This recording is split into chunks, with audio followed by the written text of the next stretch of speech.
রব্বুকা ওমা দীনুকা ওমান নবিয়ুকা, এ তোর রব কে, তোর দিন কি, তোর নবী কে? বান্দা গুনাহগার শুধুমাত্র বলতে থাকবে হা লা আদরি, আমি কিছুই জানি না, হায় আফসোস আমি কিছুই জানি না। এ বাদশা, ওই কঠিন পরিস্থিতিতে অন্ধকার সেই কবরের ভিতরে মালাকুল মাউতের প্রশ্নের উত্তর দিয়ে আমার একটু হেল্প করতে পারবানি, আমার কোনো উপকার করতে পারবানি? বাদশা চোখের অশ্রু জড়ায়া জড়ায়া কান্না করে, রে বাহলুল, আমি এই উপকারও তোর করতে পারলাম না। এবার বাহলুল ডাক দিয়ে বলে, বাদশা তাহলে দেখেন 3 নম্বর উপকারটা আমার করতে পারেন কি পারেন না?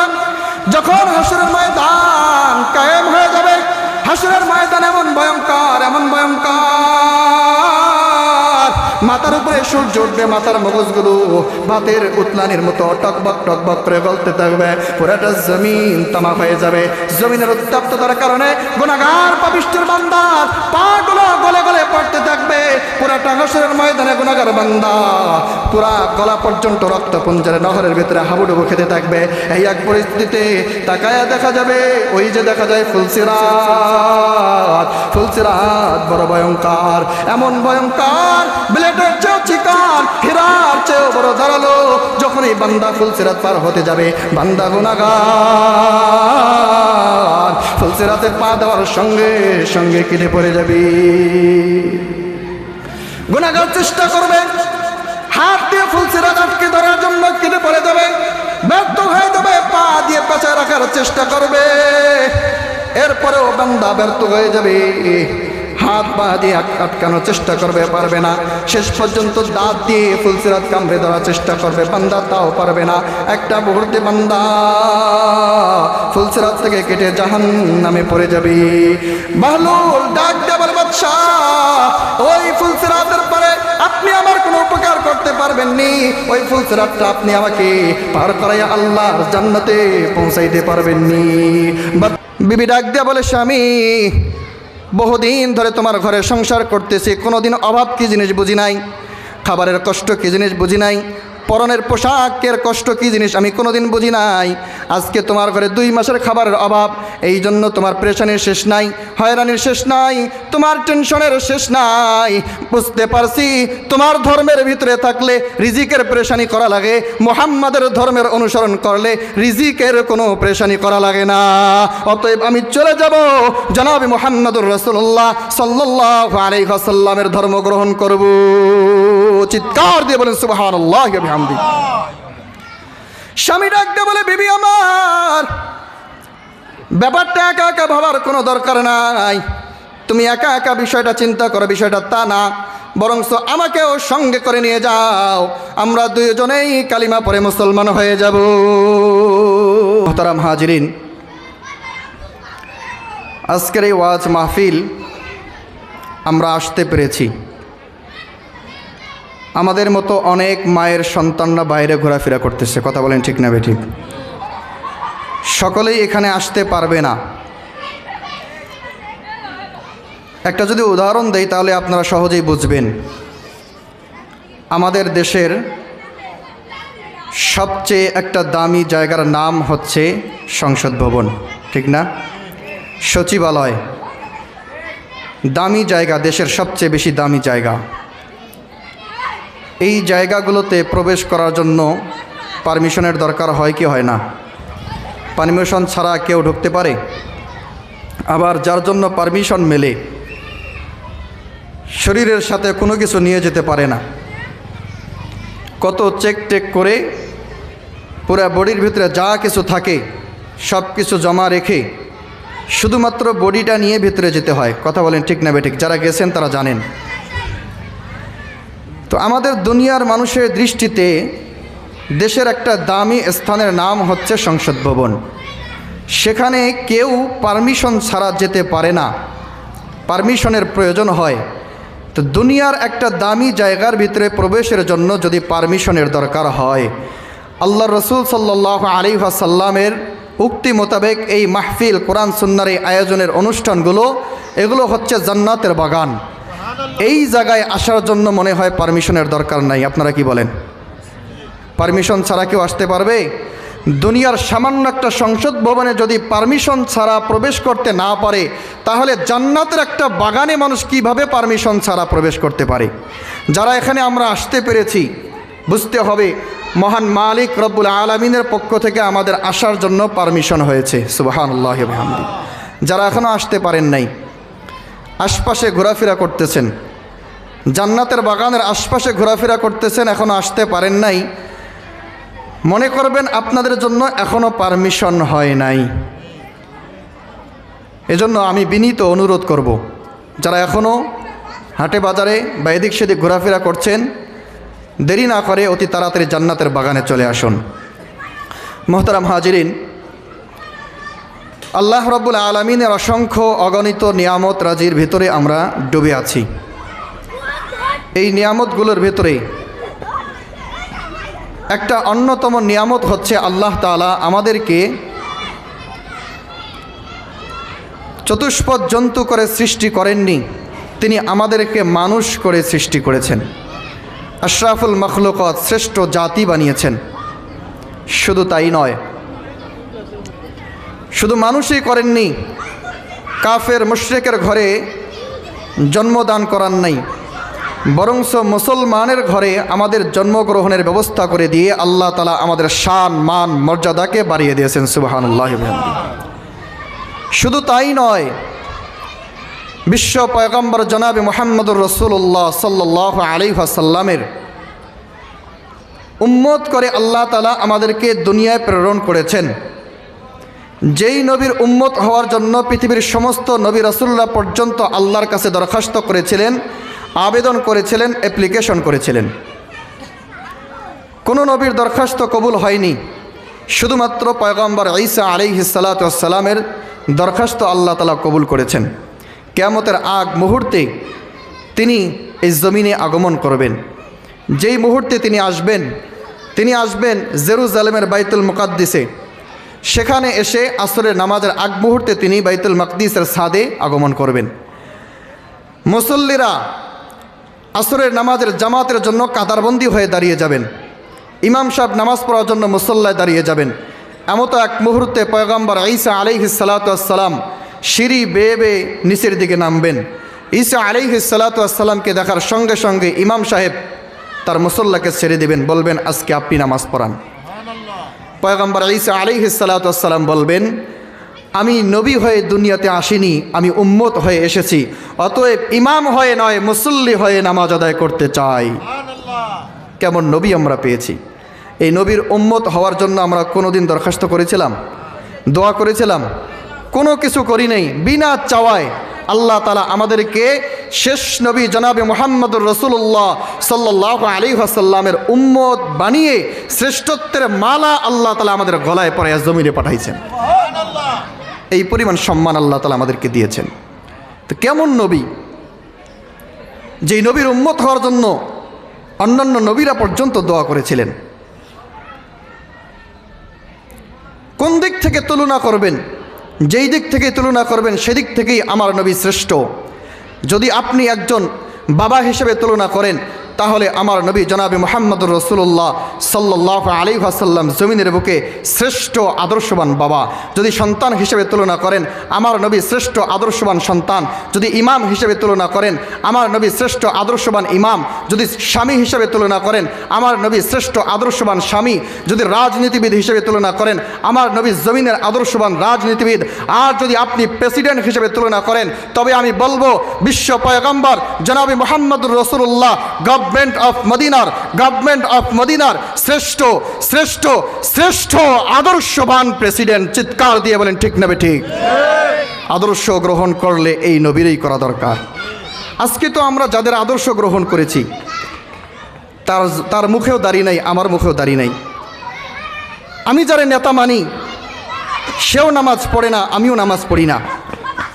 আমি যারা নেতা মানি সেও হারাম খায়, আমিও হারাম খাই। আমার নেতাও সুদ খায়, আমিও সুদ খাই। নেতাও ঘুষ খায়, আমিও ঘুষ খাই, নেতাও নামাজ পড়ে না, আমিও নামাজ পড়ি না, নেতাও জানাবে বিচারের সাথে জড়িত, আমিও জানাবে বিচারের সাথে জড়িত, নেতাও টেন্ডারবাজি করে, আমিও টেন্ডারবাজি করি, নেতাও চাঁদাবাজি করে, আমিও চাঁদাবাজি করি। যদি এই অবস্থায় হয়ে যায় তাহলে এই পৃথিবীর মানুষ তার মনুষ্যত্ব হারিয়ে ফেলবে। অতএব একমাত্র বিশ্ব পয়গম্বর জনাবে মুহাম্মদুর রাসূলুল্লাহ সাল্লাল্লাহু আলাইহি ওয়াসাল্লামকে নেতা মেনে তারই আদর্শ গ্রহণ করার দরকার আছে না নাই? কথা বলেন। একমাত্র তারই আদর্শ গ্রহণ করতে হবে। আজকে দুনিয়ার মানুষ বিভিন্ন আদর্শের ভিতরে শান্তি খোঁজে, কিন্তু না, কোথাও কোনো শান্তি আজীবনও নিশ্চিত করে পাওয়া যাবে না। একমাত্র চূড়ান্ত শান্তি, সুনিশ্চিত শান্তি পাওয়া যাবে আপনার আমার নবী জনাবে মুহাম্মদুর রাসূলুল্লাহ সাল্লাল্লাহু আলাইহি ওয়াসাল্লামের আদর্শের ভিতরেই। এই জন্য নেতা মানতে হলে কাকে মানব? কথা বলেন, নেতা মানলে কাকে মানব? দুনিয়ার সব নেতা বাদ দেন, নেতা আমার নবী, নেতা আমার জোরে বলতে হবে, নেতা আমার। বলেন, তোমার নেতা আমার নেতা। আওয়াজ দেন ভাই, সবাই একটা আওয়াজ দেন। এই কথা বললে, এই স্লোগান দিলে গোনা হবে নাকি? বরং নবীর ইশক ও মোহাব্বত দিলের ভিতরে আরো বৃদ্ধি পাবে। এই জন্য জবান খুলে একটা আওয়াজ দিয়ে বলেন, তোমার নেতা আমার নেতা, তোমার নেতা আমার নেতা, বিশ্ব নবী মুস্তাফা, তোমার নেতা আমার নেতা। নারায়ে তাকবীর, নারায়ে তাকবীর। আল কোরআনের আলো, আল হাদিসের আলো, আলেম ওলামা যেখানে, পীর বুজুর্গ যেখানে, সুদ ঘুষ যেখানে নাই, তো নাই। আমাদের সমাজের ভিতরে সুদ দেওয়ার মানুষ আছে না নাই? ঘুষ দেওয়ার মানুষ আছে না নাই? সুদ খাওয়ার মানুষ, ঘুষ খাওয়ার মানুষ আছে না নাই? তো সবই তো আছে, নাই কি? হারাম অপকর্মের যত স্তর আছে সব আমার দেশের ভিতরে আছে ভাই, আছে অনেক কিছুই আছে। অফিসে ঘুষ আছে, দেওয়ারও মানুষ আছে ভাই, আছে অনেক কিছুই আছে। অফিসে ঘুষ আছে, দেওয়ারও মানুষ আছে। দুর্নীতির শীর্ষে আছে আর কি মোরা চাই রে, ও দেশের ভাই রে, বল না কোথা যাই রে, একটু শান্তি বলো কোথায় গিয়ে পাই রে, ও দেশের ভাই রে, বল না কোথা যাই রে, একটু শান্তি বলো কোথায় গিয়ে পাই রে। কথা বলেন ঠিক না ঠিক? বাজারটা গরম আছে, যাব না মাছের কাছে, পেঁয়াজের ঝাল আছে, মরিচের ঝাঁজ বেড়েছে, বাজারের আগুনেতে পুড়ে হবি চাই রে, ও দেশের ভাই রে, বল না কোথা যাই রে, একটু শান্তি বলো কোথায় গিয়ে পাই রে, ও দেশের ভাই রে, বল না কোথা যাই রে, একটু শান্তি বলো কোথায় গিয়ে পাই রে। শান্তিতে একমাত্র বিশ্ব পয়গম্বর জনাবে মুহাম্মদুর রাসূলুল্লাহ সাল্লাল্লাহু আলাইহি ওয়াসাল্লামের উন্নত আদর্শের ভিতরে শান্তি। দুনিয়ার কোনো আদর্শের ভিতরে, কোনো লেলিনের আদর্শের ভিতরে কোনো শান্তি আমরা জিন্দেগিতে খুঁজতে পারি না। শান্তি যদি তালাশ করতেই হয়, শান্তি যদি পেতেই হয়, একমাত্র জনাবে মুহাম্মদুর রাসূলুল্লাহ সাল্লাল্লাহু আলাইহি ওয়াসাল্লামের আদর্শের ভিতরেই আছে। নবীজি সাল্লাল্লাহু আলাইহি ওয়াসাল্লামের ইন্তেকালের পরে সাহাবায়ে কেরাম রাদিয়াল্লাহু তাআলা আনহুম আম্মা জান আয়েশা রাদিয়াল্লাহু তাআলা আনহাকে জিজ্ঞাসা করলেন, আম্মা জান, নবীজির আদর্শ কেমন ছিল? আম্মা জান আয়েশা রাদিয়াল্লাহু তাআলা আনহা বলেন, খুলুকুহু আল কোরআন। নবীজির আদর্শ ছিল কোরআনুল কারীম।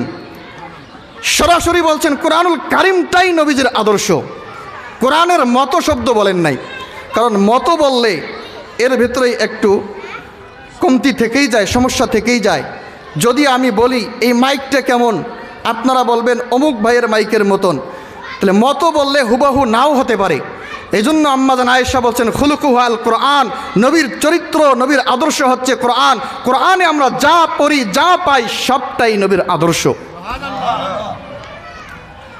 আমরা আমাদের দেশের অনেক চাষি ভাই এমন আছি, আমরা ধান চাষ করি, অনেকেই ভুট্টা চাষ করি, আলু চাষ করি কি করি না? তো নবীজি সাল্লাল্লাহু আলাইহি ওয়াসাল্লামের জামানায় মদিনার ভিতরে একজন গম চাষি ছিল, ইহুদি।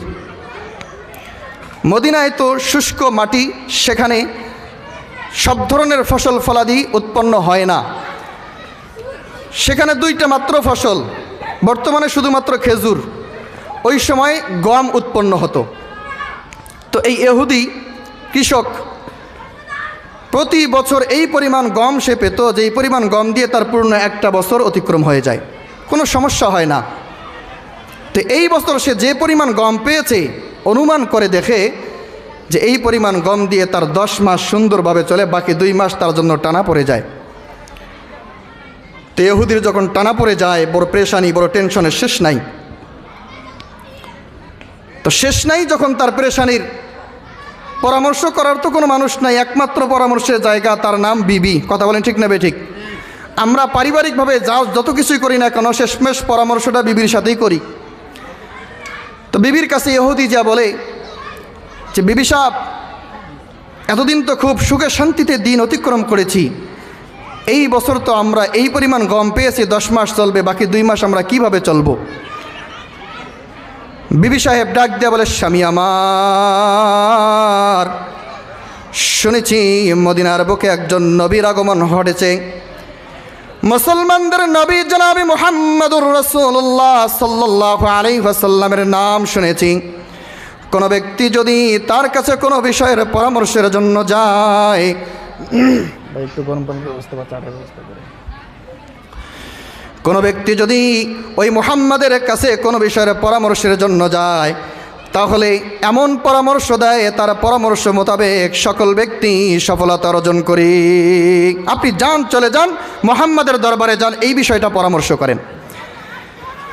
বিবির কথা মোতাবেক স্বামী চলে গেলেন বিশ্বনবী জনাবে মুহাম্মদুর রাসূলুল্লাহ সাল্লাল্লাহু আলাইহি ওয়াসাল্লামের দরবারে গিয়ে বলতেছেন, পয়গম্বর, আপনার কাছে গুরুত্বপূর্ণ একটা বিষয় আমি পরামর্শ করার জন্য এসেছি।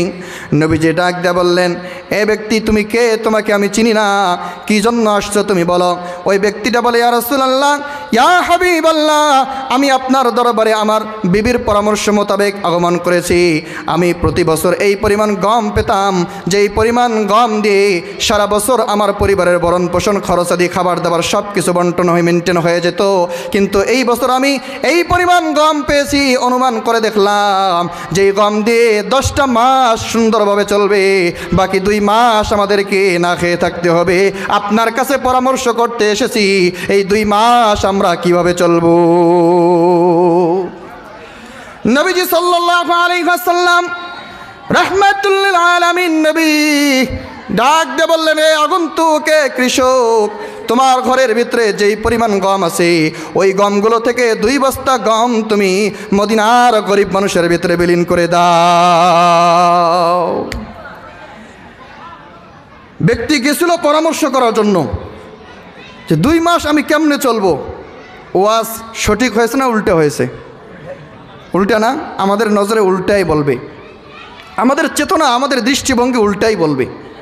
আমরা হুজুররা যতই মাইক নিয়ে চিল্লাফাল্লা করি, সমাজের এক শ্রেণীর মানুষ এমন থাকবেই, দূর হুজুররা সবসময় উল্টা ওয়াজ করে।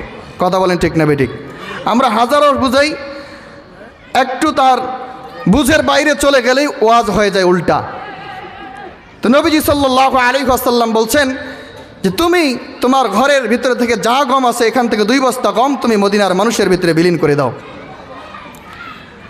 এবার বেচারার তো মাথার চান্দি গরম, গেছে বিবির কাছে, যায় মারছে এক ঝাড়ি, হ্যাঁ তুমি আমারে কার কাছে পাঠাইছো? যে জন্য গেছি, আর উল্টা ওয়াজ করে গম যা আছে এখান থেকে আরো দান করে দিতে বলে। তো বিবি সাহেব, আগের থেকেই মহিলারা কিন্তু ইসলামের প্রতি একটুখানি দুর্বল। কথা বলেন ঠিক না বেঠিক? এই যে মাহফিলের জন্য অথবা মসজিদ মাদ্রাসার অনুদানের জন্য আমাদের কাছে যখন আসে, আমরা 2-10 টাকা পারলে কেউ দেই অথবা দেই না, কিন্তু মা বোনদের কাছে যখন যায়, তখন যদি তারা টাকা দিতে নাও পারে, অন্তত ঘরের থেকে 2 মুষ্টি চাউল হইলেও দেয় না? তো মহিলারা আগের থেকেই ইসলামের প্রতি দুর্বল। বিবি ডাক দেয়া বলে, স্বামী আমার, কথা তো অন্য কেউ বলে নাই, বলেছে বিশ্ব পয়গম্বর মুহাম্মদ। নিশ্চয় এর ভিতরে কোনো কল্যাণ আছে, তুমি যাও গম নিয়ে মদিনায় যাও। স্বামী স্ত্রীর কথার উপর বাধ্য হয়ে 1 বস্তা গম কাঁধে করে নিয়ে সকালবেলা মদিনার দিকে রওনা করেছে। মদিনার গলির ভিতরে, মদিনার রাস্তার ভিতরে বসেছে। সর্বপ্রথম সাক্ষাৎ হয় হযরত ওসমান গনি রাদিয়াল্লাহু তাআলা আনহুর সঙ্গে। ডাক দিয়ে বলেন, ভাই আসো আমার কাছে আসো, আমি তোমার একটু গম দিয়ে সহযোগিতা করব। হযরত ওসমান গনি রাদিয়াল্লাহু তাআলা আনহু ডাক দিয়ে বলে, এ ভাই তুমি আমার চেনোনি, তুমি আমারে চেনো না, আমিও তোমারে চিনি না, তুমি আমারে কেন গম দিবা? আচ্ছা যদি দিতেই চাও তাহলে আমি আমার বাড়ির একটু খবর নিয়ে আসি, কি পরিমাণ খাবারের ব্যবস্থা আছে। হযরত ওসমান গনি রাদিয়াল্লাহু তাআলা আনহু চলে গেলেন বাড়ির ভিতরে। তার বিবিকে যে ডাক দিয়ে বললেন, বিবি ঘরের ভিতরে কি পরিমাণ খাবার আছে, কি পরিমাণ আয়োজন আছে? বিবি ডাক দিয়ে বলে, স্বামী ঘরের ভিতরে আজকের সারা দিনের খাবার আছে, আরও 2 দিনের খাবার মজুদ আছে। হযরত ওসমান গনি রাদিয়াল্লাহু তাআলা আনহু সঙ্গে সঙ্গে চলে আসলেন। আসার পরেই কৃষককে ডাক দিয়ে বলতেছেন, ভাই তোমার কোনো গম আমার লাগবে না, আজকে সারা দিনের খাবার আমার বাসায় আছে, আরও 2 দিনের এক্সট্রা খাবার, টোটাল 3 দিনের খাবার আমার ঘরে আছে। আমার চেয়ে যে গরিব তারে তুমি গম দিয়ে দাও। সারাটা দিন চেষ্টা করেছেন, গমের একটা দানা মদিনার কোনো ব্যক্তিকে এই ব্যক্তি দিতে পারে নাই। সন্ধ্যাবেলা গমের বস্তা মাথায় নিয়ে আবার বাড়িতে ফিরে আসছে। আসার পরে, বিবি গো গম তো কাউরে দিতে পারলাম না। পরের দিন বিবি সকালবেলা আবার পাঠাই দিয়েছেন, যাও আজকেও চেষ্টা করো, কাউরে দিতে পারো নি। পরের দিন আবার আসছে। আসার পরে সর্বপ্রথম সাক্ষাৎ হযরত সিদ্দিক আকবর হযরত ওমর রাদিয়াল্লাহু তাআলা আনহুর সঙ্গে। পরের দিনে সাক্ষাৎ। ডাক দিয়া বলে, ভাই ওমর আসো আমার কাছে আসো, তোমার একটু গম দিয়ে আমি সহযোগিতা করব। হযরত ওমর রাদিয়াল্লাহু তাআলা আনহু ডাক দিয়ে বলেন, ভাই আমি আমার বাড়িতে গিয়ে একটু খবর নিয়ে দেখে আসি আমার বাড়িতে কি পরিমাণ খাবার আছে। হযরত ওমর রাদিয়াল্লাহু তাআলা আনহু বাড়িতে চলে গেলেন। যাওয়ার পরে ডাক দিয়া বিবিকে ডাক দিয়া বলেন, বিবি গো ঘরের ভিতরে কি পরিমাণ খাবার আছে? বিবি ডাক দিয়া বলেন, আজকাল সারা দিনের খাবার মজুদ, আরও এই পরিমাণ খাবার আছে, আগামীকালও হবে। টোটাল কয় দিন? 2 দিনের খাবার হযরত ওমর রাদিয়াল্লাহু তাআলা আনহুর ঘরে। হযরত ওমর রাদিয়াল্লাহু তাআলা আনহু ফিরে আসলেন। আসার পরে আগন্তুককে ডাক দিয়ে বলেন, ভাই তোমার কোনো গম আমার লাগবে না, আমার ঘরের ভিতরে 2 দিনের খাবার মজুদ আছে। আমার চেয়ে যে ব্যক্তি গরিব তার কাছে তুমি তোমার গম দিয়ে সাহায্য করতে পারো। আজকেও এই ব্যক্তি সারাটা দিন চেষ্টা করেছে, গমের একটা দানা মদিনার কোনো ব্যক্তিকে দিতে পারে নাই। সন্ধ্যাবেলা আবার গমের বস্তা নিয়ে বাড়িতে আসছে।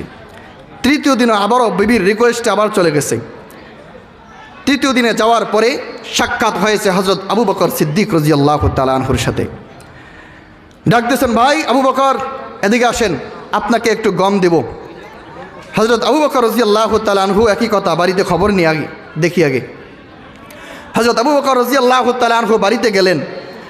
যাওয়ার পরে বিবিকে ডাক দিয়ে বললেন, বিবি ঘরের ভিতরে কি পরিমাণ খাবার আছে? খোঁজ নিলেন। বিবি সাহেব বলতেছেন, 1 বেলার খানা রান্না হচ্ছে, আর 1 বেলার খাবার মজুদ আছে। কয় বেলার? পুরা 1 দিনেরও না, 2 বেলার খাবার মজুদ। হযরত আবু বকর সিদ্দিক রাদিয়াল্লাহু তাআলা আনহু আসলেন ফিরে। আসার পরে ডাক দিয়ে বলতেছেন, ভাই তোমার কোনো গম আমার লাগবে না, টোটাল 2 ওয়াক্তের খাবার আমার ঘরে মজুদ আছে। আমার চেয়ে যে ব্যক্তি গরিব তার মাঝে তুমি তোমার গম বিলীন করে দাও। আপনাদের কাছে প্রশ্ন করি, এই চরিত্রের এই আদর্শের মানুষগুলোর হাতে আমার দেশটা পরিচালনার দায়িত্ব যদি যেত, তাহলে দেশের ভেতরে কোনো চাঁদাবাজি হতো, টেন্ডারবাজি হতো, খুন খারাপি হতো, জেনাবে বিচার, চিন্তায় রাহজানি কোনোটাই হতো না। দেশটা সোনার দেশে পরিণত হয়ে যেত। কথা বলেন ঠিক না বেঠিক? আমরা দোয়া করি আমার দেশের শাসক গোষ্ঠী সাহাবাওয়ালা আদর্শের হয়ে যাক। কথা বলেন আমিন।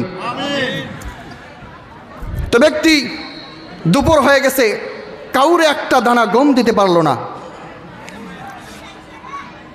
মক্কার মদিনার মরুভূমির উত্তপ্ত গরম। দুপুরবেলা তাকায় দেখতেছে একজন নিগ্র ব্যক্তি হযরত বেলাল রাদিয়াল্লাহু তাআলা আনহু আসতেছেন মদিনার মসজিদে নববীর দিকে। তো হযরত বেলাল রাদিয়াল্লাহু তাআলা আনহুকে দেখে এই ব্যক্তি চিন্তা করতেছে, এর মনে হয় কাজে লাগবে।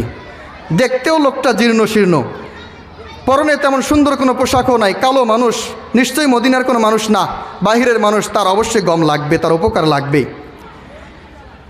হযরত বেলাল রাদিয়াল্লাহু তাআলা আনহুকে ডাক দিয়ে বলেন, ভাই বেলাল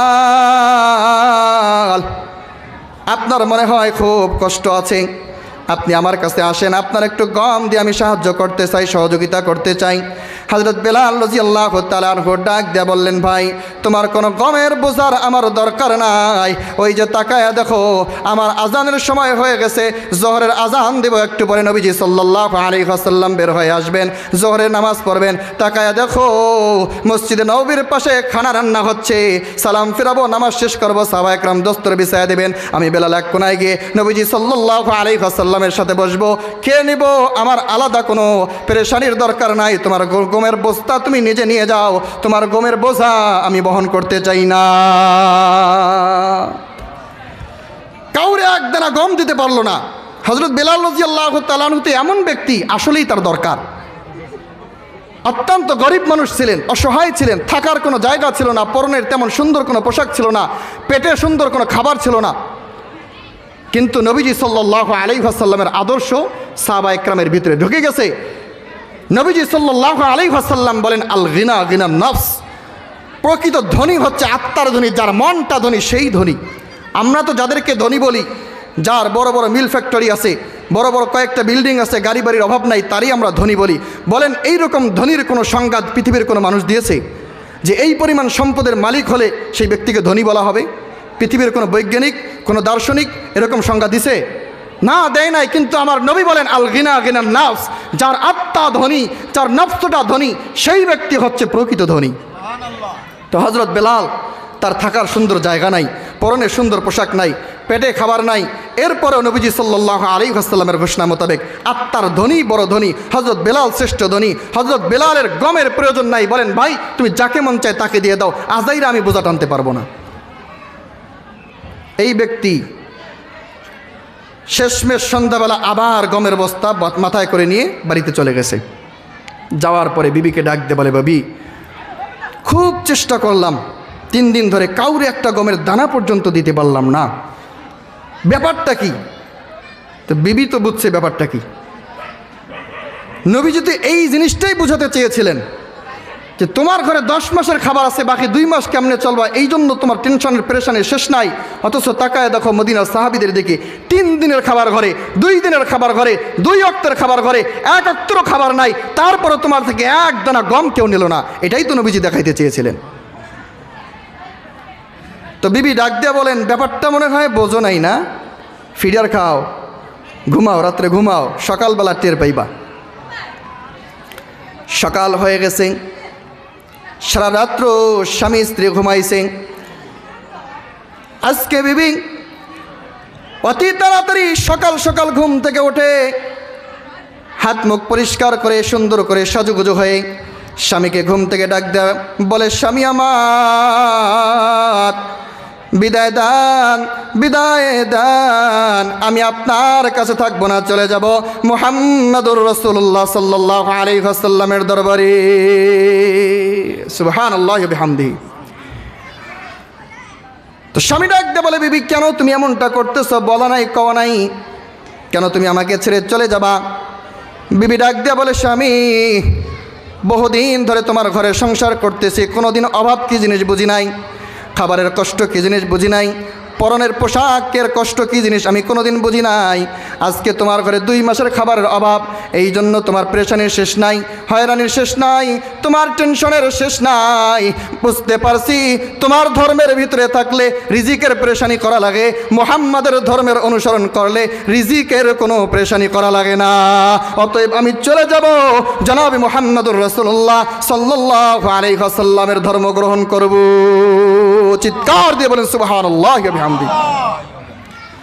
স্বামী ডাক দিয়ে বলে, বিবি আমার ব্যাপারটা একা একা ভাবার কোনো দরকার নাই, তুমি একা একা বিষয়টা চিন্তা করো, বিষয়টা তা না, বরঞ্চ আমাকেও সঙ্গে করে নিয়ে যাও, আমরা 2 জনেই কালিমা পড়ে মুসলমান হয়ে যাব। স্বামী আর স্ত্রী 2 জনেই চলছে পাক পবিত্র হয়ে নবীজি সাল্লাল্লাহু আলাইহি ওয়াসাল্লামের দরবারে। নবীজির দরবারে গিয়ে বিবি পর্দার আড়ালে বসছেন, স্বামী নবীজি সাল্লাল্লাহু আলাইহি ওয়াসাল্লামের সামনাসামনি। তো নবীজি সাল্লাল্লাহু আলাইহি ওয়াসাল্লাম ডাক দিয়ে বললেন, কি ব্যাপার, তুমি না গত 3-4 দিন আগেই না আসছিলা, আবার আসছো কেন? এই ব্যক্তি ডাক দিয়ে বলেন, ইয়া রাসূলুল্লাহ 3 দিন আগে যখন আসছিলাম তখন আপনি নবী নাকি আপনার মোহাম্মদ সম্পর্কে আমার কোনো জ্ঞান ছিল না, আপনার ধর্ম সম্পর্কে কোনো ধারণা ছিল না, আপনার আখলাক সম্পর্কে আমার কোনো পরিচয় ছিল না, আপনার রিসালাত সম্পর্কে কোনো পরিচয় ছিল না, আপনার সাহাবা একরাম সম্পর্কে আমার কোনো ধারণা ছিল না। 3 দিনে সব আমার জানা মোটামুটি শেষ। এসে গেছি আপনার দরবারে, বিবি সহ অতি তাড়াতাড়ি আমাদের সকলকে কালিমা পড়ে মুসলমান বানায় দেন। লা ইলাহা ইল্লাল্লাহ, লা ইলাহা ইল্লাল্লাহ, লা ইলাহা ইল্লাল্লাহ। কালিমা পড়েন সবাই, লা ইলাহা ইল্লাল্লাহ।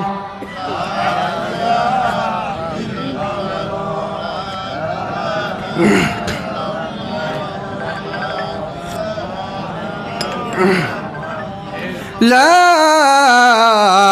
ইলাহা ইল্লাল্লাহু মুহাম্মাদুর রাসূলুল্লাহ সাল্লাল্লাহু আলাইহি ওয়াসাল্লাম। শান্তি একমাত্র কিসের ভিতরে? জোরে আওয়াজ দিয়ে বলেন, কিসের ভিতরে? একমাত্র শান্তি ইসলামের ভিতরে। নবীজি সাল্লাল্লাহু আলাইহি ওয়াসাল্লামের আদর্শের ভিতরে একমাত্র শান্তি। দুনিয়ার আর কোনো তন্ত্রমন্ত্রের ভিতরে শান্তি খুঁজে পাওয়া যায় না। ইসলাম হলো চিরদিনের শান্তি সুখের নিশানা, ইসলাম হলো চিরদিনের শান্তি সুখের নিশানা। ইসলাম ছাড়া অন্য সবই জাহান্নামের ঠিকানা, ইসলাম ছাড়া অন্য সবই জাহান্নামের ঠিকানা। ইসলাম হলো চিরদিনের শান্তি সুখের নিশানা, ইসলাম ছাড়া অন্য সবই জাহান্নামের ঠিকানা। কেউ বা করে গণতন্ত্র, কেউ বা সমাজতন্ত্র, কেউ বা করে গণতন্ত্র, কেউ বা সমাজতন্ত্র। আসলে সব পেট পূজা আর ভণ্ডামি আর বাহানা, আসলে সব পেট পূজা আর ভণ্ডামি আর বাহানা। কথা বলেন ঠিক না বেঠিক? নবীজি সাল্লাল্লাহু আলাইহি ওয়াসাল্লাম তার যে আদর্শ, নবীজিও একজন বিদগ্ধ রাজনীতিবিদ ছিলেন। মসজিদে নববীর মেম্বারে বসে পুরা মদিনার শাসন করেছেন। কথা বলেন ঠিক না বেঠিক? ওই সময় কোনো সংসদ ভবনও ছিল না। তো নবীর আদর্শের, রাজনীতিবিদদের ভিতরে নবীর যেই আদর্শ পাওয়া যায়, যদি এরকম হয় যে কোনো রাজনীতির ভিতরে নবীজি সাল্লাল্লাহু আলাইহি ওয়াসাল্লামের আদর্শ পাওয়া যায়, তো বাস সেটাই আমরা রাজনীতি করতে পারি। রাজনীতি করা নিষেধ বিষয়টা এমন না। যদি নবীর আদর্শের রাজনীতি ওই রাজনীতিবিদদের ভিতরে থাকে, যদি সাহাবা একরামের রাজনীতির আদর্শ রাজনীতিবিদদের ভিতরে থাকে, আমরা তাদের সাথে আছি। যাদের সাথে নবীর আদর্শের, সাহাবা একরামের আদর্শের রাজনীতির আদর্শ নাই, আমরা ওই রাজনীতির সাথেও নাই। কথা বলেন ঠিক না বেঠিক? আজকে মসজিদের ভিতরে বড় গলায় নেতারা আওয়াজ দিয়ে বলে, অমুক মার্কায় ভোট চাই, অমুক মার্কায় এই চাই সেই চাই, অমুক মানুষ ভালো মানুষ, আমার নেতা তোমার নেতা, এই সেই কথা বলে শেষ নাই। আমার নেতার চরিত্র ফুলের মতো পবিত্র, অথচ চরিত্র কোনো বালাই নাই। কিন্তু ইমাম সাহেব যদি মসজিদের মেম্বারে দাঁড়াইয়া একটুখানি আমার রসুলের আদর্শের রাজনীতির কথা বলেন, তাহলে কিছু সংখ্যক মানুষ আছে বলে, হুজুর রাজনীতি বন্ধ করেন। আছে না নাই? মাহফিলের ভিতরে এসা হুজুর রাজনীতির কথা বন্ধ করেন, অথচ নবীজি সাল্লাল্লাহু আলাইহি ওয়াসাল্লাম মসজিদের মেম্বারে বসে রাজনীতি করেছেন। সেই নবীজির আদর্শের রাজনীতি যদি বর্তমান সময়ের রাজনীতিবিদদের ভিতরে পাওয়া যায়, আমরা তাদের সাথে আছি। সেই রাজনীতির কথা মাহফিলের প্যান্ডেলও চলবে, মসজিদের মেম্বারও চলবে, কেউ বাধা দিতে পারবে না, কেউ বাধা দিতে পারবে না। কথা বলেন ঠিক না বেঠিক? এই জন্য নবীর আদর্শের রাজনীতি করব। যেই রাজনীতির ভিতরে নবীর আদর্শ নাই, ওই রাজনীতি তো জাহান্নামের রাজনীতি, ওই রাজনীতি তো আবু জেহেলের রাজনীতি, নমরুদ আর ফিরআউনের রাজনীতি। ওইটা আমরা করতে যাব কেন? রাজনীতি করাকে ফরজ, ওয়াজিব, সুন্নত, মুস্তাহাব কোনো কিছু? কোনোটাই না। যদি এই নবীজের আদর্শের সাথে কারো আদর্শ মেলে, আমরা সেটার সাথে আছি, সেটার ভিতরে সওয়াব আছে, সেটার ভিতরে কল্যাণ আছে। কিন্তু নবীর আদর্শের রাজনীতি যদি রাজনীতিবিদদের ভিতরে না থাকে, তাদের সাথে আমাদের যাওয়ার কোনো দরকার নাই, সেলফি তোলারও দরকার নাই, প্রশংসা করারও দরকার নাই, ফুলের মতো পবিত্র তার চরিত্র বলারও দরকার নাই। এই যে মিথ্যা সাক্ষী মানুষরা দেয়, আমার নেতার চরিত্র ফুলের মতো পবিত্র, আসলে তো ফুল কেন, ফুলের মতো পবিত্র চরিত্র বলতে হলে একমাত্র জনাবে মুহাম্মদুর রাসূলুল্লাহ সাল্লাল্লাহু আলাইহি ওয়াসাল্লামের চরিত্রকেই ফুলের মতো পবিত্র বলা যায়, দুনিয়ার আর কারো না, আর কারো না। কথা বলেন ঠিক না বেঠিক? এজন্য এই কথা বলবো না, এই মিথ্যা সাক্ষী দিয়ে আপনার আমার জন্য জাহান্নাম ওয়াজিব হয়ে যাবে, এই কথা আমরা কোনোদিনও বলবো না। তো নবীজি সাল্লাল্লাহু আলাইহি ওয়াসাল্লামের আদর্শের ভিতরে আমাদেরকে চলতে হবে। নিজের জীবনে নবীজি সাল্লাল্লাহু আলাইহি ওয়াসাল্লামের আদর্শকে বাস্তবায়ন করার দরকার আছে না নাই? জোরে বলেন আছে না নাই? আশিক বেরাদারে শাহান শাহেদ আলম আশিক বেরাদারে শাহান শাহেদ আলম সুন্নত की पैरवी करते रहो हरदम सुन्नत की पैरवी करते रहो हरदम आशिकारा मिल्लतो मजहब जुदाश आशिकारा मिल्लतो मजहब खुदाश मैले मोमिन सोये मोमिन मिशवाद मैले काफिर सोये काफिर मिशवाद একমাত্র চরিত্র অনুসরণ করব কার জোরে বলেন আদর্শ অনুসরণ করব কার জোরে বলেন না কেন আদর্শ কার মানব একমাত্র আমার আপনার নবী জনাবে মুহাম্মদুর রাসূলুল্লাহ সাল্লাল্লাহু আলাইহি ওয়াসাল্লামের আদর্শকে আদর্শ হিসেবে গ্রহণ করব ইনশাআল্লাহ हो मेरा नबी मेरा नबी है हो मेरा नबी मेरा नबी मेरा नबी है हो मेरा नबी मेरा नबी मेरा नबी है हो मेरा नबी मेरा नबी मेरा नबी है हो जिसके लिए महफिल कौनैन सजी है फिरदौस बरी जिसके वसीले से बनी है हो जिसके लिए महफिल कौनैन सजी है फिरदौस बड़ी जिसके वसीले से बनी है हो हाशिमी मक्की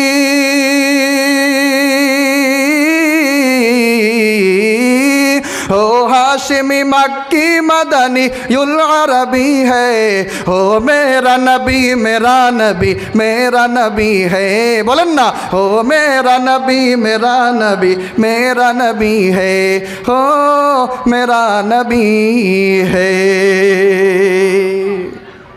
কেমন নবী আমরা পাইলাম কেমন নবী কেমন আদর্শের নবী যেই নবীর জন্য কুল কায়নাত পাগল নবীজি সাল্লাল্লাহু আলাইহি ওয়াসাল্লাম বলেন লা ইউমিনু আহাদুকুম হাত্তা আকুনা আহাব্বা ইলাইহি মিন ওয়ালিদিহি ওয়া ওয়ালাদিহি ওয়ান নাসি আজমাইন যতক্ষণ পর্যন্ত তোমার নিজের নফস তোমার মা তোমার বাবা তোমার স্ত্রী তোমার সন্তান তোমার সম্পদ যা আছে নবী ব্যতীত সব কিছুর চেয়ে যতক্ষণ পর্যন্ত না দিলের ভিতরে আমার পয়গম্বরের মোহাব্বত বেশি হবে না ততক্ষণ পর্যন্ত আমরা প্রকৃত মুসলমান মুমিন দাবি করতে পারি না কথা বলেন ঠিক না বেঠিক এজন্য পরিপূর্ণ মোহাব্বত কার থাকবে কার মোহাব্বত থাকবে দিলে একমাত্র নবীর মোহাব্বত নবীজি সাল্লাল্লাহু আলাইহি ওয়াসাল্লামের চরিত্র এমন আল্লাহ রাব্বুল আলামিন বলেন وإنك لعلى خلق عظيم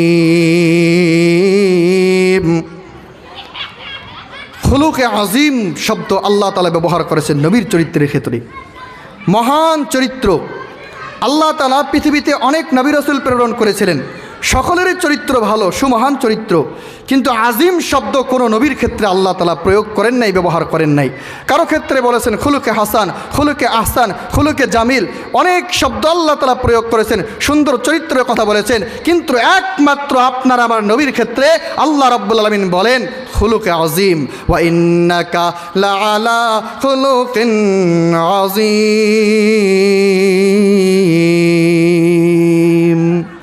একমাত্র মহান সুমহান চরিত্রের অধিকারী আপনার আমার নবী জনাবে মুহাম্মদুর রাসূলুল্লাহ সাল্লাল্লাহু আলাইহি ওয়াসাল্লাম এই নবীর আদর্শে যদি আজকে আমরা আদর্শবান হয়ে যেতাম নবীর আদর্শে যদি আজকে আমরা আদর্শবান হয়ে যেতাম আমার যুব সমাজ যদি নবীর আদর্শে আদর্শবান হয়ে যেত তাহলে পুরাটা সমাজ আজকে আমাদের জান্নাতের বাগানে পরিণত হয়ে যেত কথা বলেন ঠিক না বেঠিক এই জন্য নবীর আদর্শ নিজের জীবনে আমরা বাস্তবায়ন করব নিজের জীবনে বাস্তবায়ন করব আমার ফ্যামিলির ভিতরেও ফ্যামিলির প্রত্যেকটা সদস্যের ভিতরে নবীর আদর্শ যেন বাস্তবায়ন হয়ে যায় সেই চিন্তা ফিকির আমাদের প্রত্যেকের করার দরকার আছে না নাই ভাই কারণ এই জন্যই তো নবীর আদর্শের অনুসরণ করতে হবে যদি আমরা নবীজির আদর্শের অনুসরণ আর অনুকরণ না করতে পারি নবীর মোহাব্বত যদি দিলের ভিতরে ফিট করতে না পারি এই অবস্থায় যদি আপনার আমার মরণের খবর এসে যায় বাঁচার কোনো কায়দা নাই কারণ আপনি আমি প্রকৃত মুমিন আর মুসলমান হয়েই তো আমরা কবরে যেতে পারলাম না তাহলে ফায়দা কি হইল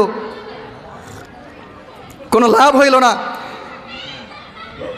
কারণ পৃথিবীর বুকে প্রত্যেকজন মানুষের আগমন আসার একটা সিরিয়াল আছে যাওয়ার কিন্তু কোনো সিরিয়াল আসেনি এই পৃথিবীর বুকে সমস্ত মানুষের জন্য আসার একটা সিরিয়াল আছে, কিন্তু মানুষের প্রস্থান করার কোনো সিরিয়াল নাই। আসার সময় আগে দাদা আসে, তারপরে বাবা আসে, তারপরে সন্তান আসে, তারপরে নাতি আসে, কিন্তু যাওয়ার কোনো সিরিয়াল নাই। কবরে যেহেতু যেতেই হবে, সকল মানুষকেই যেহেতু কবর পথের যাত্রী হতেই হবে, অতএব নবীজি সাল্লাল্লাহু আলাইহি ওয়াসাল্লামের আদর্শ নিয়ে আমাদের সকলকে কবরে যাওয়ার দরকার আছে না নাই? মরণ থেকে যতই পালাও, মরণ তোমায় লইবে ঘিরে, যদিও সুদূর আকাশ পানে পালাও সেথায় লাগিয়ে শিরি। মৌত জিস দিন আ গই দুনিয়া কি দৌলত क्या हुई, रूह तन से उड़ गई मुर्दा की हालत क्या हुई। मौत जिस दिन आ गई दुनिया की दौलत क्या हुई, रूह तन से उड़ गई मुर्दा की हालत क्या हुई। कैसे कैसे बादशाह रानिया शाहज़ादिया, कैसे कैसे बादशाह रानिया शाहज़ादिया, उम्दा उम्दा बाला खाना ज़ीब ज़ीनत क्या हुई, ज़ीब ज़ीनत क्या हुई। मौत जिस दिन आ गई दुनिया की दौलत क्या हुई, रूह तन से उड़ गई मुर्दा की हालत क्या हुई। জোরে আওয়াজ দিয়ে বলেন, সকল মানুষকে কবর পথের যাত্রী হতে হবে কি হবে না?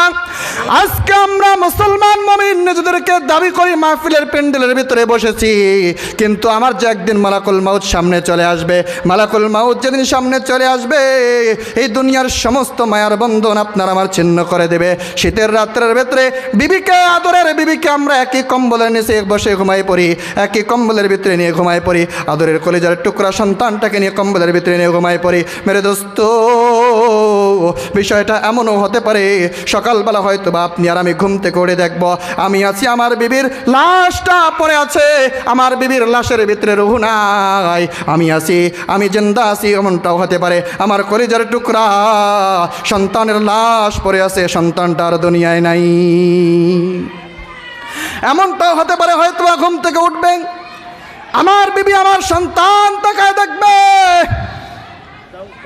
বিবি চিৎকার করে বলবে, কে আসো, কে কোথায় আসো, দৌড়ে আসো, আমার সন্তানের বাবা দুনিয়ায় নাই, তার দেহটা নিতর হয়ে পড়ে আছে, কোনো কথা বলে না, কোনো নিঃশ্বাস নেয় না। চিৎকার দিয়ে বলবে, আপনার আমার বিবি, আপনার আমার সন্তান চিৎকার দিয়ে বলবে, আমার বাবা দুনিয়ায় নাই। এ দুনিয়ার মায়ার বন্ধন ছিন্ন করে দিবেন। কোন সময় যেন মালাকুল মাউত আপনার আমার সামনে চলে আসে। সকলকে একদিন মৃত্যুর স্বাদ গ্রহণ করতে হবে। যেদিন আপনার আমার সামনে মালাকুল মাউত চলে আসবেন, সেদিন আপনার আমার সমস্ত সম্পদ, সমস্ত আত্মীয় স্বজন, সমস্ত নিকটাত্মীয় আপনজন সকলেই আমাকে আলাদা করে আমার সবচেয়ে বড় আপনজন, আমার কলিজার টুকরা সন্তান বাবার লাশ কবরে নিয়ে যাবে, তাই না? যেই সন্তানের জন্য এত কিছু আমি করলাম, আমার ইন্তেকালের পরে আমার সন্তানই সর্বপ্রথম বাবার লাশ কাঁধে নেবে। যেই স্ত্রীর জন্য, তার সুখ শান্তি আর ভোগবিলাসের জন্য এত মেহনত, এত চেষ্টা করলাম, সেই স্ত্রী সর্বপ্রথম ডাক দিয়ে বলবে, তাড়াতাড়ি অমুকের বাবার লাশটা ঘর থেকে বের করো। কথা বলেন ঠিক না বেঠিক? সব থেকে আজকে আমাকে আপনাকে আলাদা করে দিবে। এই জন্য নবীজি সাল্লাল্লাহু আলাইহি ওয়াসাল্লাম বলেন, আল কাইয়িসু মান দানা নাফসাহু ওয়া আমিলা লিমা বাদাল মাউত। প্রকৃত জ্ঞানী হচ্ছে ওই ব্যক্তি যে নিজেকে চেনে, নিজে ভালো আমলকারী নাকি মন্দ আমলকারী, যে নিজেকে চিনতে পারে, নিজেকে যে ব্যক্তি চেনে এবং কবরের জন্য প্রস্তুতি গ্রহণ করে। নবীজি সাল্লাল্লাহু আলাইহি ওয়াসাল্লাম বলেন, সেই ব্যক্তি হচ্ছে প্রকৃত বুদ্ধিমান, সেই ব্যক্তি হচ্ছে প্রকৃত বুদ্ধিজীবী। বাচ্চা হারুনুর রশিদের জামানায় একটা পাগল ছিল, ওই পাগলের নাম হচ্ছে বাহলুল। বাদশা হারুন সব সময় রাজপ্রাসাদের ভিতরে থাকেন, সুখ শান্তিতে বসবাস করেন, কিন্তু বাহলুল সর্বমুহূর্তে কবরস্থানে দিন কাটায়, রাত কাটায়। একদিন বাদশাহ রাস্তা দিয়ে যাচ্ছেন, বাহলুলকে ডাক দিয়ে বলে, বাহলুল কি ব্যাপার, তুমি সর্বমুহূর্তে দিন না রাত না কবরস্থানে পড়ে থাকো, ব্যাপারটা কি? এ বাহলুল তুমি ভালো হবে কবে, কবে তোমার বিবেক বুদ্ধি ফিরে আসবে? বাহলুল ডাক দিয়ে বলে, রে হারুন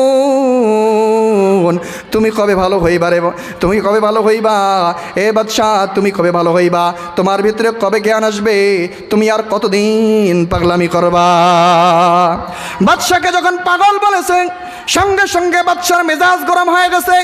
ডাক দে বলে, বেটা তুমি আমার চেননি, আমি হলাম বাদশার ঘরের বাদশাহ, আমি থাকি রাজপ্রাসাদে, তুমি থাকো কবরস্থানে। বেটা বেটা পাগল তো তুমি, আমারে কেন পাগল বলো? আমি তো ভালো মানুষ, আমি তো দেশের সরকার, আমি তো দেশের বাদশাহ, আমি তো রাজার ঘরের রাজা, আমি থেকে রাজপ্রাসাদে, বেটা আমি কেমনে পাগল হয়? এবার বাহলুল ডাক দে বলে, বাদশাহ তাহলে আমার একটা প্রশ্নের উত্তর দেন, আজকে আপনি যে রাজপ্রাসাদে ঘুমান, বলেন তো এই রাজপ্রাসাদটার মালিক আপনি, আপনি এটাকে তৈরি করেছেন নাকি অন্য কারো কাছ থেকে পেয়েছেন? বাদশা ডাক দিয়ে বলে, রে বাহলুল এটার মালিক আমি ছিলাম না, আমার বাবার সূত্রে আমি এটার মালিক হয়ে গেছি। আমার বাবাও এটার মালিক ছিল না, আমার বাবা তার বাবার কাছ থেকে, অর্থাৎ আমার দাদার কাছ থেকে পেয়েছে, দাদার কাছ থেকে বাবা পেয়েছে, বাবার কাছ থেকে আমি পেয়েছি। আমিও যেদিন থাকবো না, আমার সন্তান এই রাজপ্রাসাদের মালিক হয়ে যাবে, আমার সন্তানও যেদিন থাকবে না, আমার নাতি এই রাজপ্রাসাদের মালিক হয়ে যাবে। এবার বাহলুল ডাক দিয়ে বলে, রে হারুন তাহলে একটুখানি চিন্তা করে বলেন, আপনি যে রাজপ্রাসাদে ঘুমান, সেই রাজপ্রাসাদটা স্থায়ী না অস্থায়ী? বাদশা ডাক দিয়ে বলে, রে বাহলুল তুমি কি পাগল নাকি? এই রাজপ্রাসাদ কোনোদিন স্থায়ী হয় নাকি? এই রাজপ্রাসাদ একদিন ধ্বংস হয়ে যাবে। আমার দাদা এটার মালিক ছিল, তিনিও যেমন নাই, আমার বাবা মালিক ছিল, তিনিও একদিন নাই, আমিও একদিন থাকবো না, তার মানে রাজপ্রাসাদ আমার স্থায়ী ঠিকানা না। বাহলুল ডাক দিয়ে বলে, এ বাদশাহ তাহলে তুমি যে রাজপ্রাসাদের ভিতরে ঘুমাও, ওই রাজপ্রাসাদটা স্থায়ী কোনো ঠিকানা না, কিন্তু তোমার প্রশ্ন করি, আমি যে কবরস্থানে ঘুমাই, বলো তো এই কবরস্থানটা স্থায়ী না অস্থায়ী? এবার বাদশাহ ডাক দিয়ে বলে, রে বাহলুল এই কবরস্থানেই তো একজন মানুষের মৃত্যুর পরে সর্বশেষ ঠিকানা, স্থায়ী ঠিকানা, এখানে দাফন করার পর আর কোনো দিন মানুষকে উঠানো হয় না।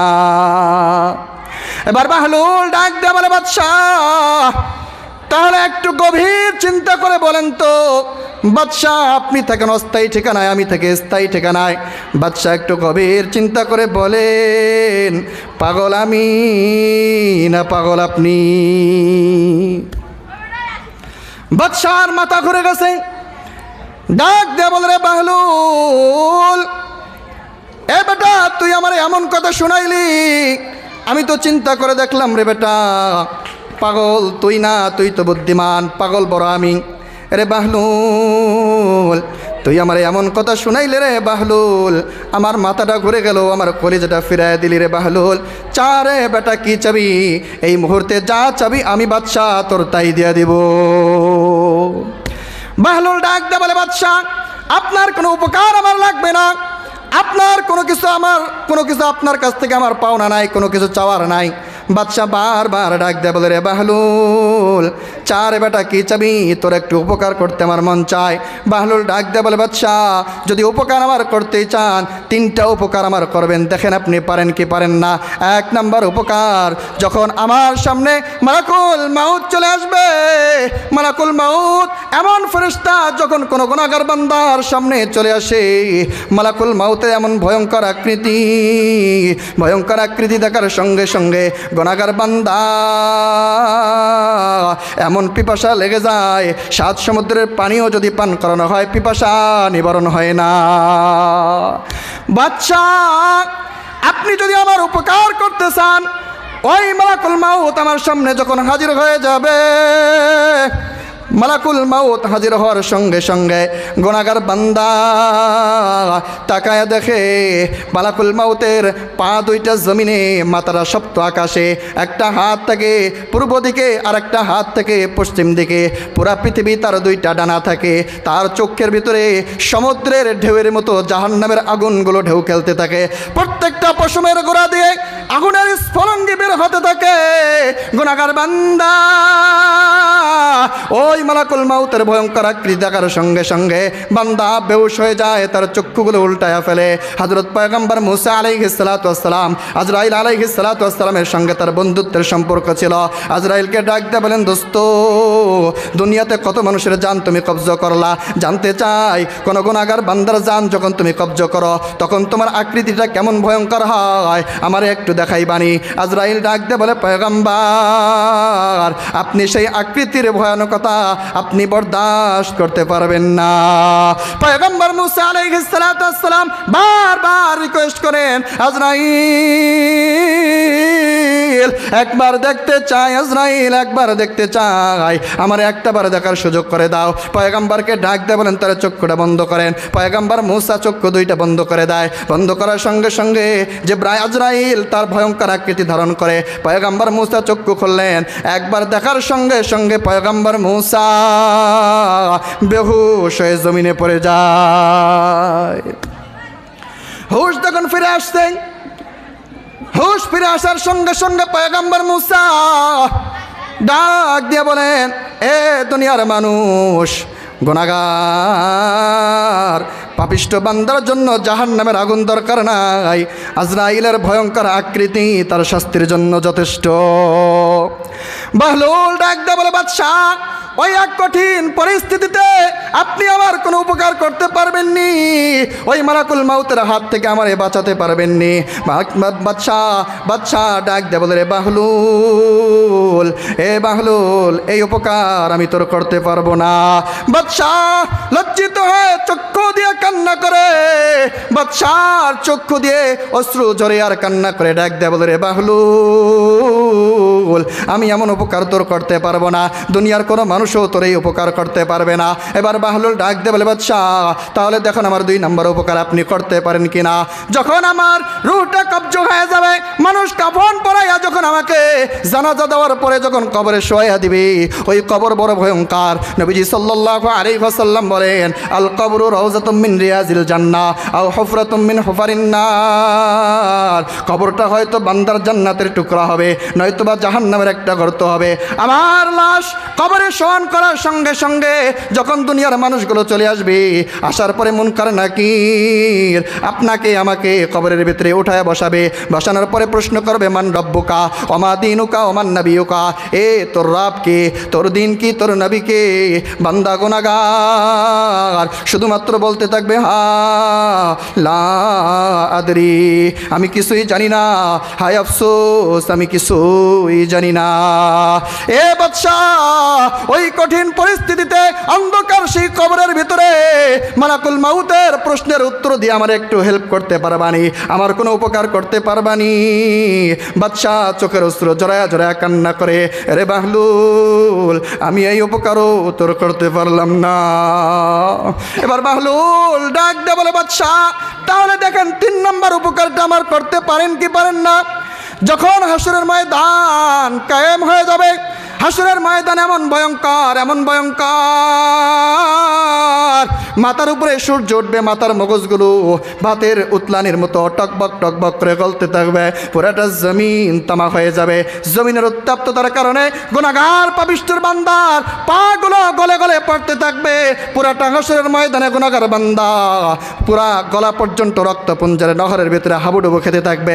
এই এক পরিস্থিতিতে তাকায়া দেখা যাবে, ওই যে দেখা যায় ফুলসিরাত, ফুলসিরাত বড় ভয়ঙ্কর, এমন ভয়ঙ্কর, ব্লেডের চেয়েও চিকন, হীরার চেয়েও বড় ধারালো। যখন এই বান্দা ফুলসিরাত পার হতে যাবে, বান্দা গুনাহগার ফুলসিরাতে পা দেওয়ার সঙ্গে সঙ্গে কেটে পড়ে যাবে। গুনাহগার চেষ্টা করবেন হাত দিয়ে ফুলসিরাত আটকে ধরার জন্য, কেটে পড়ে যাবে, ব্যর্থ হয়ে যাবে, পা দিয়ে পেঁচায় রাখার চেষ্টা করবে, এরপরেও বান্দা ব্যর্থ হয়ে যাবে। হাত পা দিয়ে আটকানোর চেষ্টা করবে, পারবে না। শেষ পর্যন্ত দাঁত দিয়ে ফুলসিরাত কামড়ে ধরার চেষ্টা করবে, বান্দা তাও পারবে না।